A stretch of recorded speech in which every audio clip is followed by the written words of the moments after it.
The questions are swirling in Baton Rouge as LSU comes off a disappointing loss in the Magnolia Bowl to the Ole Miss Rebels, specifically on the offensive side. What changes need to be made? Do changes need to be made, maybe at the most important position on the field? Helping us break it all down, talk about it, and just make sense of LSU football at this point in the season. He's the best in the business when it comes to talking all things Bayou Bengals. My good friend, Blake Ruffino, AYS Sports, Ruffino and Joe Show. Make sure y'all check him out, Blake. What's going on, my man? Appreciate you taking the time. Glad to see you in one piece after the weekend that was down in Oxford. You know, it's funny because I was thinking about this when you asked me to come on. There's not a lot of human beings that do what we do who have literally walked in my shoes. And what I mean by that is very specific. Like, as an example, when Chris Phillips came down to for the Tennessee series for LSU baseball, and I met up with you on Saturday, we go to the game, whatever, and we run into fans, like just generalized fans. And the funny thing is people were giving me shit about Garrett Nussmeier and what the statements I'd already had during the offseason about what LSU football had looked like and what I expected them to do in some aspects. Now, I didn't predict they would be this bad, so for what it's worth. But you of all people, see, I can come out here and say, yeah, a lot of you guys have been on me and told me that I was wrong for a long time. But Chris Phillips actually saw people, what you Twitter at, come up to me and ask and say that I am too negative. I'm unrealistic. I'm a baby back bitch. Well, by the way, some of you left things in the YouTube channel saying that I look like I moan when I eat. Like, you're being very, like, just crazy. Decision making and decision makers don't change without work. And the question now becomes, I got ridiculed and killed for saying that Garrett, even last season, the season before that, he doesn't make right decisions. He doesn't make good decisions. And so the question now becomes, Chris, I think the LSU fan base is finally like, all right, well, we gave him a lot of time, and some of these decisions are bad. Now, is he hurt? Very well may be. And I think that, and I have not come down on him on any physical trait. Not since, like, we were told about the torso injury. But I equate this to, and I tweeted this, so I'll go ahead and say it here. I equate this to, didn't a team last year who spent a lot of money for a football team have the same kind of issues that LSU did? Well, Blake, what are you talking about? Quinn Ewers had a torso injury and got benched last year. You couldn't run the football. And the three biggest games that you had now they can run the football better than what LSU can. But in the three biggest games, you averaged 39 yards per game on the ground. And scheme has been a part of this. But the bigger thing is that Ole Miss did nothing that they didn't do a season ago. Chris, you were at the game last year with Ole Miss, and Pete Golding dropped 8. You have guys underneath that, and then you're throwing into triple coverage instead. So there's a lot to talk about here, but the decision-making in 11 SEC starts, or 10 SEC starts, really, you've thrown 15 picks, and that's not going to win you any games regardless of the scheme. Blake, speaking to the offensive struggles, what I think is interesting about LSU is I think the deficiencies – I won't even say they were masked, because I thought it was fascinating. Even while LSU was winning games, you could see, and talking with you heard some of there was a very unsettled feeling down in Baton Rouge because of how LSU was winning games. Yeah, you're winning, but why is the offense so bad? You had the whole thing in the post game of the Florida game where the reporter and Brian Kelly, and like there was this, I don't know if it's dark clouds the right word, but just it felt very unsettled because of the defense having to carry everything and the offensive line and the run game and the issues on the offensive side. It finally came to a head in Oxford. So I want to ask you this, because you mentioned Garrett Nussmeier, 115 of 171, 1,159 passing yards at this point, 67% completion percentage, 7 touchdowns, 3 interceptions. He's been sacked 7 times. LSU's ran the ball for 524 yards, 3.6 yards per carry. What is the bigger issue? Lack of run game or Garrett Nussmeier's decision-making? Well, lack of run game for me would be number one. But here's the problem. See, Chris, I'm to a point where, and I know I've been pretty vocal on this. Okay, you can keep blaming the offensive line in the run game. You can keep doing it. And you can keep banging your head into the wall and saying, it's the O-line, it's the run game, it's the O-line. You've been with Joe Sloan as your offensive coordinator for 17 games now. So you get to a situation, Chris, where, okay, well then you gotta know that you're not going to have it. So, right, it's twofold. Is it the run game? Yeah.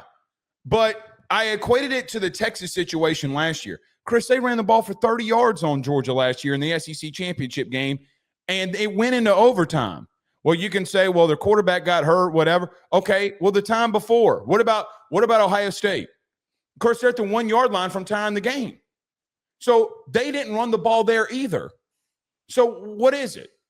You can win football games or be, and I'm not even asking to win football games. You can do things to counteract not having a run game. At what point do you say, listen, we're just not going to have it? And then, Chris, you get into a situation where if LSU hits Chris Hilton on a couple of those fade routes, it's ball game, brother. It's ball game. So you can't throw the ball 35 yards down the field. So when we talk about Garrett, I understand that everybody wants to say, and rightfully so, O-line and run game. You can't run the ball. You're not physical. You're soft. You're getting pushed around. You don't know your assignments. You missed in the portal. I mean, there's so many different things that you can point at. At what point through almost now going up into 20 games has this been an issue? Has this not been an issue? So now you got to get to Chris, it's like I don't even know how to say it anymore, but you can't just keep throwing that out there and defending the decision making.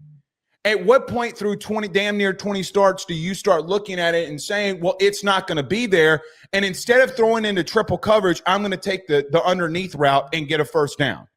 Win. So look, I know that there's two folds to this that you want to bring up, and I get it.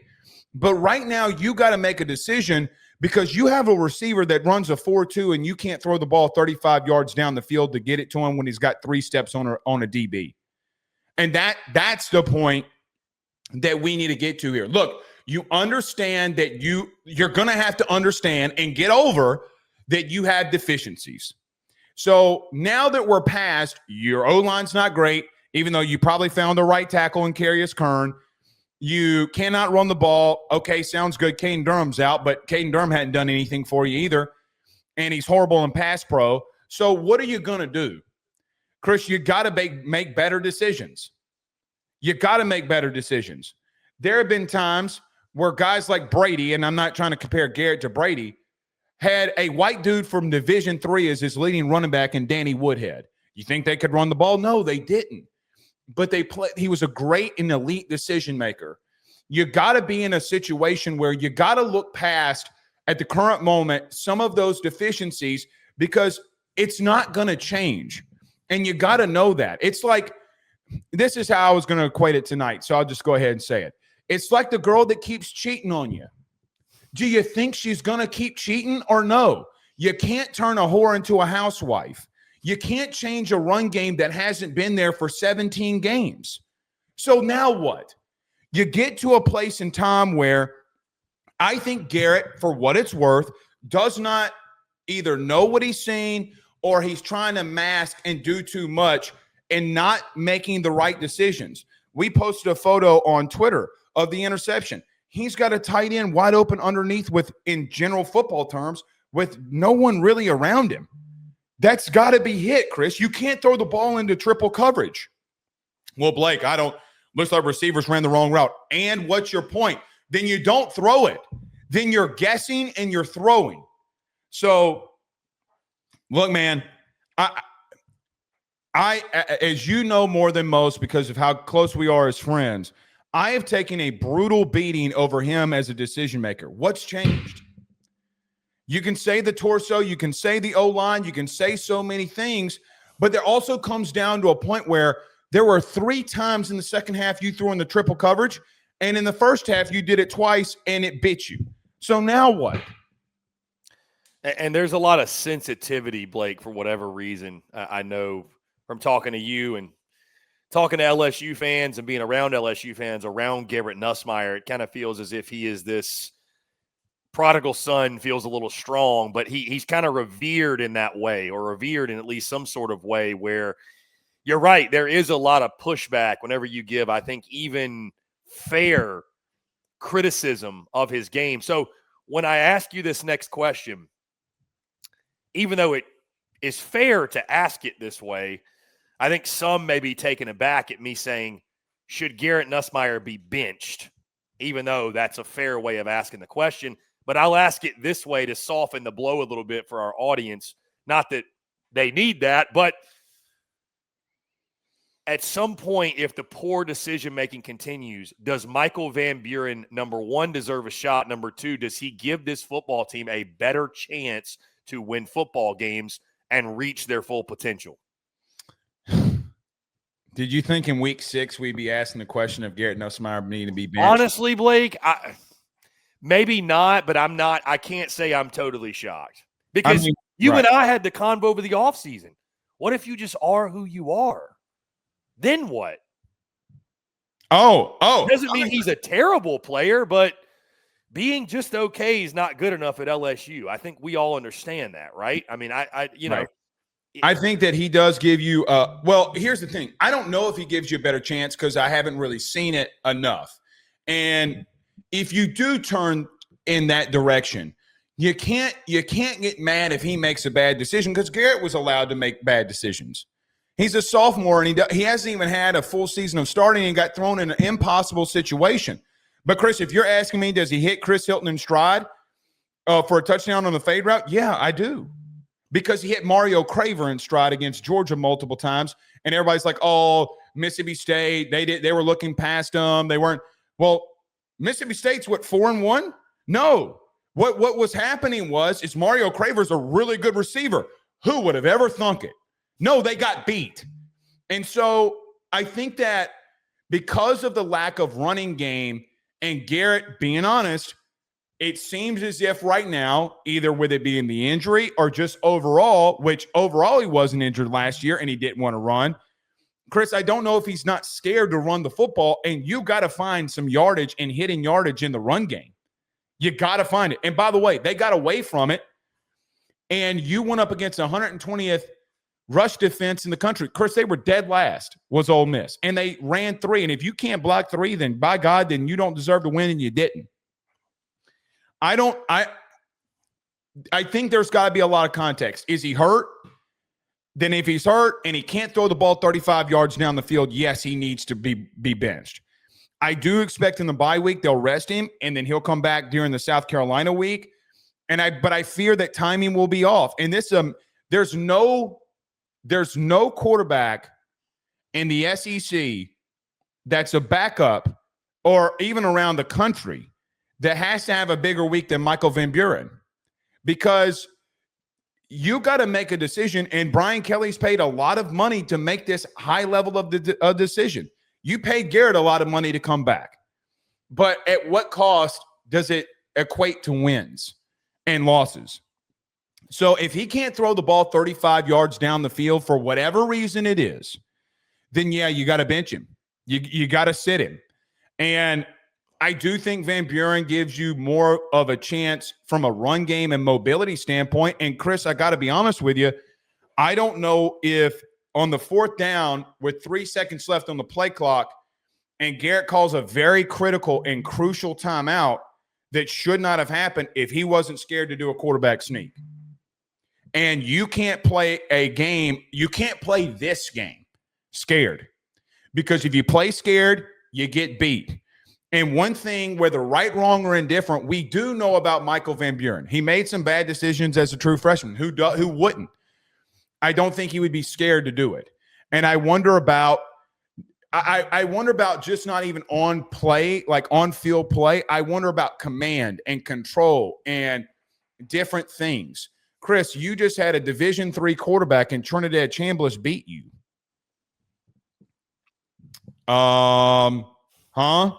Like, I ain't ever been to Trinidad, but damn sure you might need to go there now.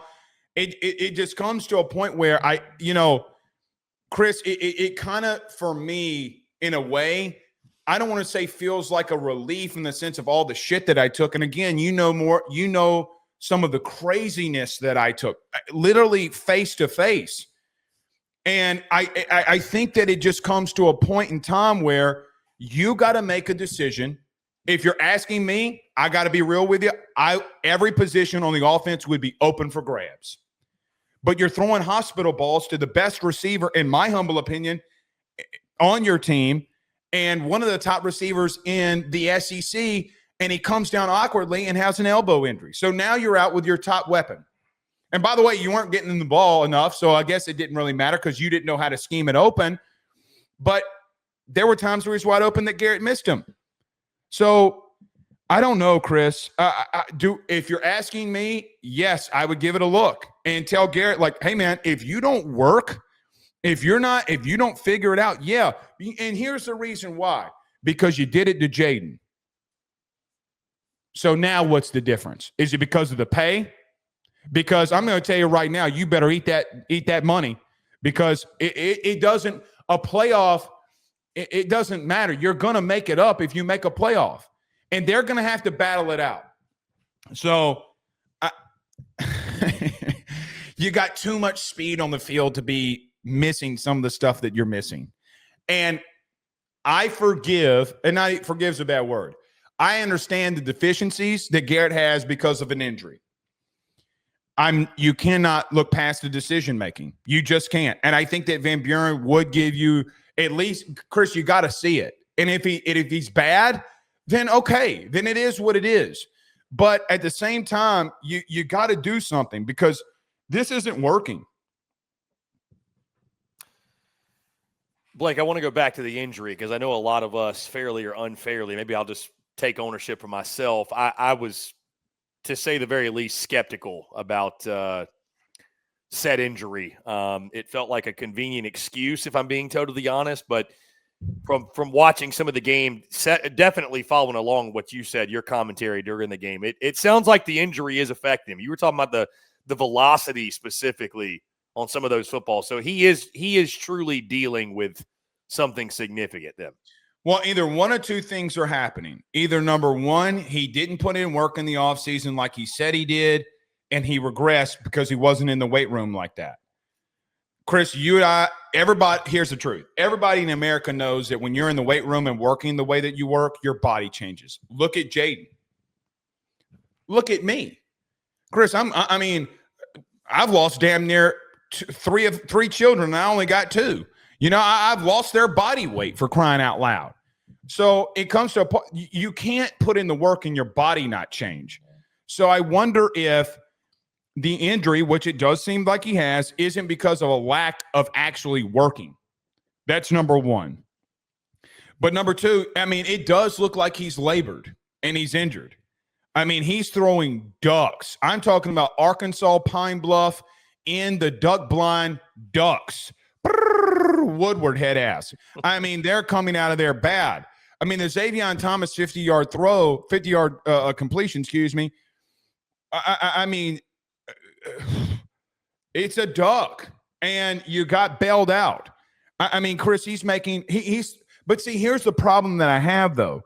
The problem I have is that in that same exact drive, you have a 6'7" tight end, and you throw it at his knees, and the ball gets tipped in the air, and Nick Anderson has to make a hell of a catch for a touchdown, and then you don't go to Nick Anderson until the fourth quarter. So, can he not throw the ball 10 yards? Is it bothering him that bad? He does look labored, but it also looks like a situation, too, where I haven't seen change in a physical aspect. The body hasn't changed. And I know that's going to get me killed here, but it is the truth. And listen, if he can't throw the football, then he's got to be benched.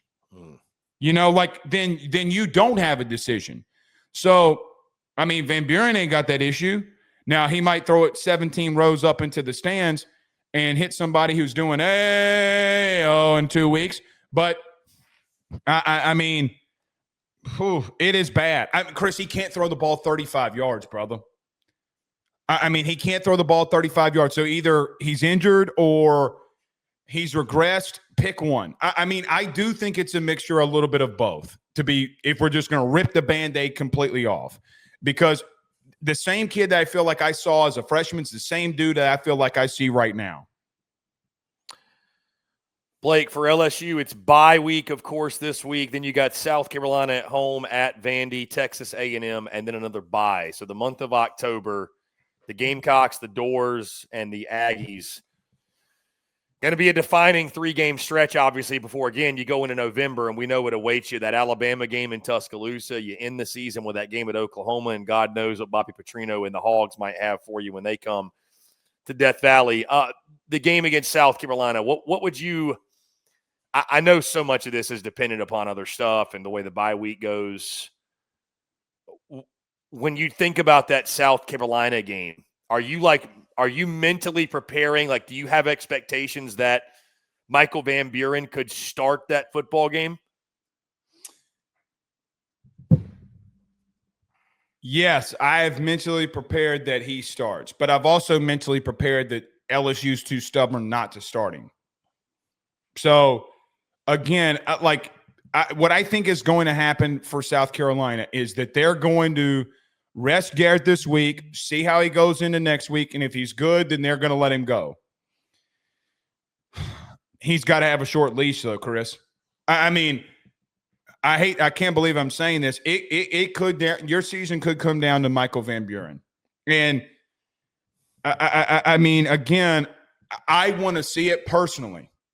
Like, personally, I want to see it because I think he gives you a dual ability that if something's not there, that you can run. And here's another truth. South Carolina has absolutely no idea what to expect. No idea. And then not only that, does A&M, I mean, you would have one game. And I understand that there's going to be a lot of people back and forth on this. But the God's honest truth is if you, like, at what point through 7 weeks, because you're going to be through 7 weeks now, because you're in week 6 and then you go into week 7, you play South Carolina. Chris, he heard it during camp. We're almost going into 2 months now. Okay, so if it's still the injury and you're 2 months away, just to give an idea, Quinn Ewers had abdomen surgery and was out for 2 weeks. Just so we're all clear about how this works, if it's the same injury or damn near. Okay, so he had surgery and was out a couple weeks. Maybe they didn't think surgery was right at the time. Maybe Garrett has surgery today, and then you see if he can play going into South Carolina. I don't know. What I do know is if it's not – but what happens when he gets hit there? I mean, he's already hurting on the ground, and he doesn't have an O-line, whatever. I just don't see a world – I cannot envision a world where Michael Van Buren's not an option. Because, Chris, what's going to happen on that first 3 and out on offense in Death Valley when your season's on the line? What's going to happen? You know what's going to happen. You've been there. I've been there. You know, boo, boo. It's going to happen. What's so wild to me at the current moment is that Brian Kelly used to go through quarterbacks at Notre Dame like under ruse. And now it feels like you're scared to make a move. They thought about internally as a staff benching Jaden Daniels in 22 for Garrett after Garrett threw 2 picks and a pick 6 against Southern. Like, so what is your part now? What is your thinking of it now? I think that there's some political stuff behind the scenes that's being played out here. And the truth is that if you're Brian Kelly, you got to say, everyone shut up. None of your opinions matter. Does this kid give us an ability more than Garrett right now to win? So I know I'm dodging the question. I get it. But what do you have to lose? You're 122nd in the country in run offense. You're 80th in the country in points. And by the way, if you take Southeastern out, you're 132nd. There's 134 teams. What do you have to lose? Please tell me what you got to lose. There is pride. Garrett's pride, his draft status. Screw his, you know what his draft status was? Throwing 15 picks and not being a good decision maker. Because on this here phone, while I was looking down, I literally got a text from a sitting NFL assistant GM we would not draft the decision maker. I mean, it's not about the physicality. People don't care about the injury. They care about the decision making. So I don't know what Van Buren can do worse at. What would he do worse at? Please tell me. And it's not like he's a guy who's never played before. He balled out last year, I thought, at Mississippi State. So Mario Craver, right now, not Ryan Williams, not Cam Coleman, which Hugh Freeze should be fired alone by not getting Cam Coleman the football. So I know we're on the SEC. Fired today. However, no, Mississippi State was in those games because he obliterated, and if we're going to I'm going to say this tonight, he exposed the University of Georgia. Oh, Chris, teams started hitting more downfield passes on Georgia after what game? The State game. Yeah. Knock. Who's there? Michael Van Buren in this hoe. You got to be aggressive. I mean, it's just, Chris, it is what it is. You have nothing. What do you have to lose? I feel like I'm Gene Hackman in The Replacements. There is no tomorrow for you. You're going to walk into a game next week versus South Carolina with an $18 million NIL roster and say to yourself, we're just going to give Garrett another chance. If he's hurt, we're going to give him another chance. Are you really going to do that? Doesn't it feel like, too, Blake, like you said, my next question was going to be for you, is there light at the end of the tunnel? Is there any solution for this rushing attack that just I mean, we've been talking about it for 2 years. I've heard you talk about it. You have not been able to run the football consistently under Brian Kelly. You haven't been able to run it the last 2 years. Garrett Nussmeier at this point in the season has run it 15 times for negative 17 yards. I know sack yardage is probably included in all that. It is. But doesn't it feel like Michael Van Buren gives you a better shot to manufacture some sort of run game? No doubt he does. 1,000%. You almost from a standpoint of like, because you're right. I think you made a great point earlier. You can't just fold up shop and say, well, we can't run the ball, so that this is just our off. You have to be able to scheme around it. Van Buren gives you a lot better shot to do that than just continuing to try to do the same thing over and over and over again. Hold on. The Sark comparison, Chris, we saw this a year ago. Yeah. He literally would take Quinn out, and everybody knew Arch was running the football. Mm-hmm. You were on the 1 yard line to tie the national champion. Now, his scheme is this scheme. Chris, they couldn't run the ball for 60 fucking yards. 39.33 yards per game against 3 ranked opponents. And they were literally into overtime and on the 1 yard line. You tell me. You can do different things. Barryon Brown, what are you doing with him? Xavier Thomas, what are you doing with him? Chris Hilton has not been covered. Here's the truth that nobody wants to admit. Has not been covered. I mean, Michael Van Buren gives you the best ability for the run game without Nuss. Here's another thing. Nuss checks in and out of run and pass way too much. He runs into numbers way too much. And he moves the running back way too much, which confirms to me he does not know what he's seeing. How do you not on 3rd and 3 in the first half when you saw everybody bail out and there's 3 men in the box? Check. Call whatever you want to call. Like 32 Tampa was ours. 32 Tampa. Said, hut. And then you're going right in there in the basic dive. I know what to do. I am going to obliterate the nose tackle. I don't care about the second level because there's nobody there, Chris. They're 8 yards off the ball, and it's 3rd and 3. They're not going to get you. They can't. That's the part where I'm like, all right, Michael Van Buren, I just feel as if would not allow that to happen, if I'm being honest, because he will run it. How do I know? I have an entire half of a season where he did it on Texas. He did it on Georgia. So if he does it then, why wouldn't he do it now? That's the question I have here. And you would have to be patient with him. He's a first-time real starter if you do that. But even in the run game, Chris, they're running into numbers, which is a big problem for the offensive line, because if I have 3 to block and they have 4, guess what's going to happen? It's common math. I mean, it's common math. And then your running backs don't make anybody miss either, because they tiptoe like Tinkerbell at the line of scrimmage sometimes. So, yeah, you can't fold up shop, to your point. That's a good way of putting it. I'm going to steal that. Can't fold up shop. You can have it, my friend. Blake Ruffino, AYS Sports. We will see again. LSU sitting at 4-1, entering the bye week, coming off the loss to Ole Miss. A lot of season left, but the offense is going to have to hold up their end of the bargain. I fear they won't. That's my fear, is that it's reverse 2023. That's my fear. By the way, I don't want to hear one. I know that Blake Baker didn't do good. We've been in here 30 minutes. We didn't even talk about the defense. You run 90 plus plays and it says 85 on the stat sheet. Well, they had 9 penalties on offense. All right. They ran 94 plays and they gave up 24 points to Ole Miss. Oh, they didn't do good.